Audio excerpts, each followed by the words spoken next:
പരിശുദ്ധ പരമ ദിവ്യകാരുണ്യത്തിന് എന്നേരവും ആരാധനയും സ്തുതിയും പുകഴ്ചയും ഉണ്ടായിരിക്കട്ടെ. പരിശുദ്ധ പരമ ദിവ്യകാരുണ്യത്തിന് എന്നേരവും ആരാധനയും സ്തുതിയും പുകഴ്ചയും ഉണ്ടായിരിക്കട്ടെ. പരിശുദ്ധ പരമ ദിവ്യകാരുണ്യത്തിന് എന്നേരവും ആരാധനയും സ്തുതിയും പുകഴ്ചയും ഉണ്ടായിരിക്കട്ടെ.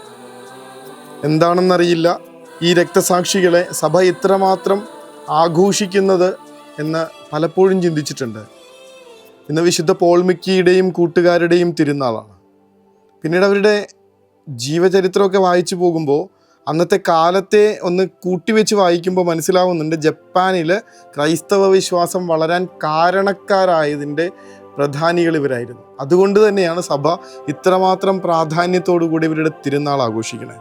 കുരിശിൽ കിടന്ന് മരിക്കുന്നതിന് തൊട്ട് മുൻപായിട്ട് ഈ പോൾ മിക്കി എന്ന് പറയുന്ന ഈശോ സഭ സഹോദരൻ പറയുന്ന കാര്യം ഇതാണ്: ഞങ്ങളുടെ വിധിവാക്യത്തിൽ പറയുന്നത് ഈ ജനങ്ങൾ ഫിലിപ്പീൻസിൽ നിന്ന് വന്നു എന്നാണ്. എന്നാൽ ഞാൻ അന്യനാട്ടുകാരനല്ല, ജപ്പാൻകാരൻ തന്നെയാണ്. ക്രിസ്തുവിൻ്റെ തത്വങ്ങൾ പഠിപ്പിച്ചു വന്ന ഏക കുറ്റത്തിനാണ് എന്നെ കൊല്ലുന്നത്.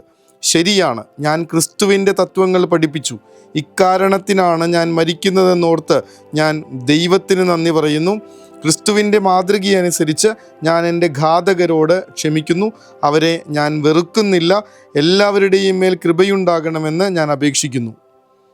ഒരാൾ മരിക്കുമ്പോൾ പറയുന്ന കാര്യമാണ്, ഞാൻ ഈ നാട്ടുകാരൻ തന്നെയാണ്. നിങ്ങൾ പറയണത് നിങ്ങൾ വേറെ നാട്ടിൽ നിന്ന് വന്ന് ഇവിടെ വിശ്വാസം പ്രഘോഷിച്ചു എന്നാണ്. പക്ഷേ ഞാൻ ഈ നാട്ടുകാരൻ തന്നെയാണ്.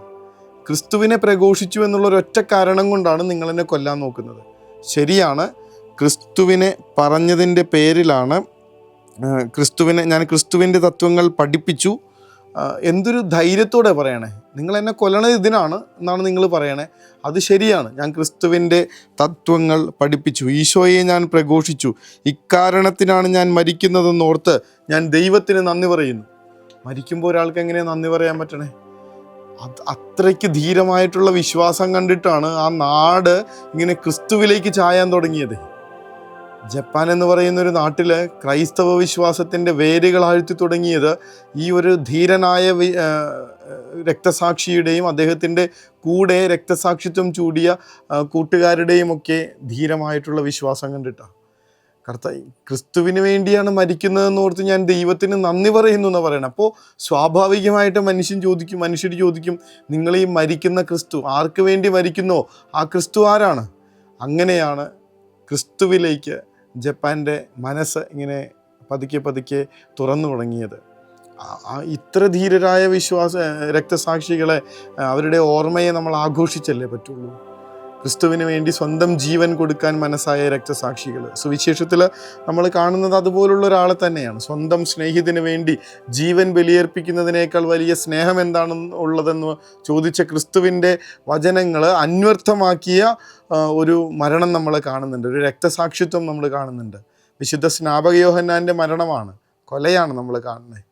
അതിന് കാരണങ്ങൾ പലതുണ്ടായിരിക്കാം, പക്ഷേ അയാൾ മരിച്ചത് ക്രിസ്തുവിന് വേണ്ടിയിട്ടായിരുന്നു. ക്രിസ്തുവിനെ ജനിച്ചപ്പോൾ തന്നെ ക്രിസ്തുവിന് വഴികാട്ടിയായി നിൽക്കാൻ നിയോഗം കിട്ടിയവനെന്ന് സ്വന്തം അപ്പനെ കൊണ്ട് സ്വർഗം പറയിപ്പിച്ച ഒരു വിശുദ്ധൻ. പിന്നീട് അതിനുവേണ്ടി കാലങ്ങളായി മരുഭൂമിയിൽ പോയി ഒറ്റയ്ക്കൊരുങ്ങി ബലം പ്രാപിച്ചു വന്നൊരു വിശുദ്ധൻ. ക്രിസ്തുവിനെ മനസ്സിലാവാത്ത ജനങ്ങളുടെ മുൻപിൽ ഇതാണ് ദൈവത്തിൻ്റെ കുഞ്ഞാടെന്ന് വിളിച്ചു പറയാൻ ധൈര്യവും ബോധ്യവും തെളിച്ചവും കിട്ടിയ ഒരാൾ. പിന്നെ ക്രിസ്തുവാണോ എന്ന് ചോദിക്കുമ്പോൾ ഞാൻ അവൻ്റെ കൂട്ടുകാരൻ, മണവാളൻ്റെ കൂട്ടുകാരൻ മാത്രമാണ്, അവൻ്റെ ചെരുപ്പഴിക്കാൻ പോലും യോഗ്യതയില്ല എന്ന് പറഞ്ഞ് ക്രിസ്തുവിൻ്റെ സാക്ഷിയായും അവൻ്റെ വഴികാട്ടിയായും മുന്നേ സഞ്ചരിച്ച ഒരാൾ പിന്നീട് ക്രിസ്തുവിന് വേണ്ടി മരിക്കുന്ന കാഴ്ചയാണ് കാണുന്നത്.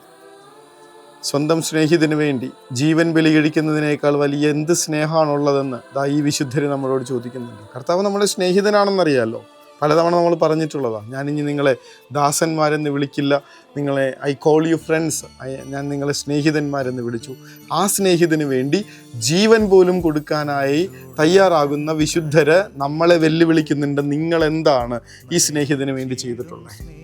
എന്താണ് ചെയ്തിട്ടുള്ളത്? എന്താണ് മാറ്റിവെച്ചിട്ടുള്ളത്? എന്താണ് ഒന്ന് ഒരുക്കിയിട്ടുള്ളത്? എങ്ങനെയാണ് ജീവിതം ക്രമപ്പെടുത്തിയിട്ടുള്ളത്? ക്രിസ്തുവാകുന്ന സ്നേഹിതന് വേണ്ടി ഞാൻ എന്ത് ചെയ്തു എന്നുള്ള ഉള്ളിൽ തറയ്ക്കുന്ന ചോദ്യവുമായി കർത്താവെ, അങ്ങേക്ക് വേണ്ടി ജീവിക്കാൻ, അങ്ങേക്ക് വേണ്ടി മരിക്കാൻ എൻ്റെ മനസ്സൊരുക്കണേ എന്ന പ്രാർത്ഥനയോടെ അതിനെന്നെ ആശീർവദിക്കണമേ എന്ന് ആത്മാർത്ഥമായി അപേക്ഷിച്ചുകൊണ്ട് നമുക്ക് പരിശുദ്ധ സ്നേഹമേ, പരിശുദ്ധ പരമദിവ്യകാരുണ്യമേ, അനന്ത സ്നേഹമേ, പരിശുദ്ധ പരമദിവ്യകാരുണ്യമേ, അനന്ത സ്നേഹമേ.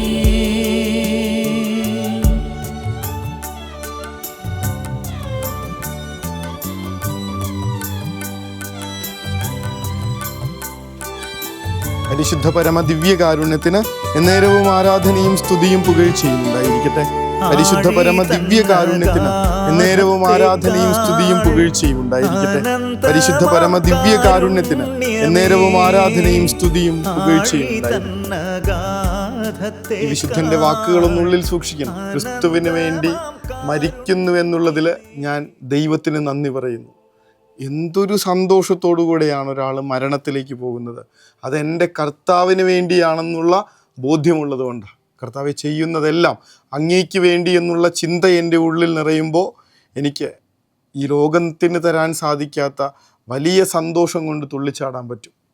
ആ ഒരു ബോധ്യം തരണമേ എന്ന്. ചെയ്യുന്നതെല്ലാം ഈശോയ്ക്ക് വേണ്ടിയാവാൻ എന്നെ പഠിപ്പിക്കണേ എന്ന് ആത്മാർത്ഥമായി നമുക്ക് ഈ സമയം പ്രാർത്ഥിക്കാം. കരുണതൻ കയർ പിടിച്ച് നയിച്ചിടും സ്നേഹമേ, ദിവ്യകാരുണ്യ സ്നേഹമേ, പരിശുദ്ധ സ്നേഹമേ, പരിശുദ്ധ പരമദിവ്യകാരുണ്യമേ, അനന്ത സ്നേഹമേ, പരിശുദ്ധ പരമദിവ്യകാരുണ്യമേ,